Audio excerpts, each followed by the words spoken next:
Have you ever wondered where we all come from? Not just our parents or grandparents, but our species, Homo sapiens. Our story doesn't start in a city or a town. It begins on the vast, open plains of Africa, millions of years ago. Let's travel back in time. On the trail of the earliest people, our journey starts around 6 million years ago. The world was a different place, and our earliest ancestors were just beginning their long walk. These weren't humans as we know them, but early hominins, ape-like creatures who took a monumental step literally. They started walking on 2 legs. This is called bipedalism. And it was a gift. Why? Because it freed up their hands. Suddenly, they could carry food, tools, and even their young while moving around. This simple change set the stage for everything that followed. Fast forward to about 2.5 million years ago, and we meet a character called Homo habilis, which means handyman. And for good reason. Homo habilis was one of the first of our ancestors to create and use stone tools. These weren't fancy, polished axes. They were simple, sharp flakes of rock, created by striking one stone against another. But don't underestimate them. These tools, known as the Oldowan toolkit, allowed them to do things they never could before, like butcher meat from carcasses or crack open bones for nutritious marrow. This new diet, rich in protein and fat, was rocket fuel for a developing brain. Next on the scene, around 1.9 million years ago, is a true globetrotter. Homo erectus, the upright man, taller and with a larger brain than their predecessors. Homo erectus was a master of adaptation. They designed more sophisticated tools, like the iconic hand axe, symmetrical, teardrop-shaped tool that was the Swiss Army knife of the Stone Age. It could be used for chopping, digging, and scraping. But their greatest achievement, they harnessed fire. Imagined the world before controlled fire. Night was dark and dangerous.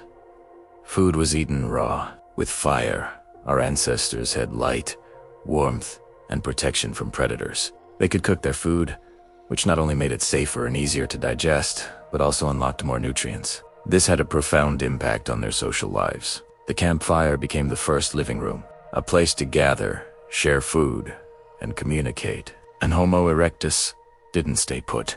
They were the first of our ancestors to venture out of Africa, spreading across Asia and into Europe, proving just how adaptable our lineage had become. Now, let's talk about our closest extinct relatives, the Neanderthals. For a long time, they were portrayed as brutish cavemen.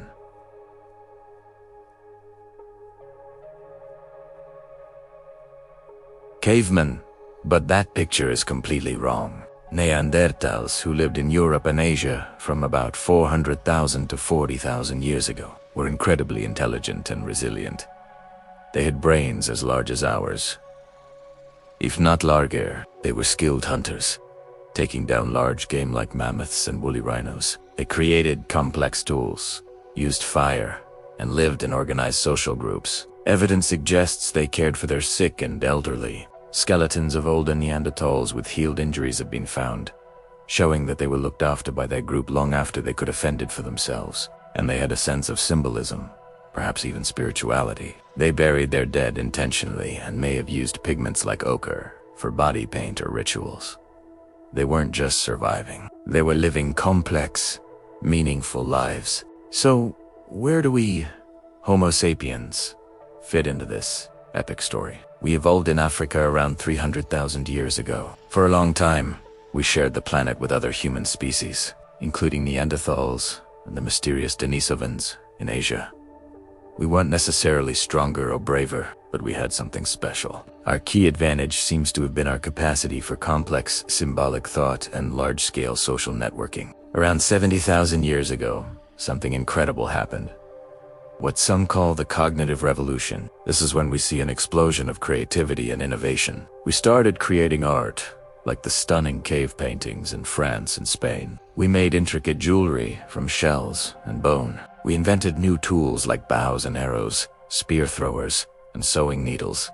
This allowed us to hunt more effectively and create tailored clothing to survive in colder climates. Most importantly, our language likely became more complex. It wasn't just for warning about a lion. It was for gossiping, planning, creating myths, and building shared beliefs. This ability to unite hundreds, even thousands, of strangers around a common story or idea is what allowed Homo sapiens to cooperate on a scale never before seen in nature. It was our superpower. Armed with this superpower, we began our own great migration out of Africa around 60,000 years ago. As we spread across the globe, we encountered the other human species that were already there. And what happened next is a fascinating and still debated part of our story. Did we outcompete them for resources? Did we fight them? Or did we interbreed with them? The answer, thanks to the miracle of ancient DNA, is yes. Many modern humans with European or Asian ancestry have a small percentage of Neanderthal DNA in their genome. Similarly, some populations in Asia and Oceania have Denisovan DNA. So, we didn't just replace them. In a way, we absorbed them. Their legacy lives on inside us today. By about 40,000 years ago, Homo sapiens were the last human species standing. We had colonized every continent except Antarctica. From the frozen tundra of the Arctic to the dense rainforests of the Amazon, we proved we could adapt to and thrive in any environment on Earth. This long journey, from a small group of bipedal apes on the African savanna to a planet-spanning species, is the incredible foundation of all human history. It's a story of innovation, of adaptation, of cooperation, and of incredible resilience. The trail of the earliest people is our own trail. It's a reminder that our history is written not just in books, but in the very rocks beneath our feet and the DNA within our cells. Thanks so much for joining me on this journey back in time. If you found this fascinating, don't forget to like, subscribe, and hit that notification bell so you don't miss our next adventure into the past. See you next time.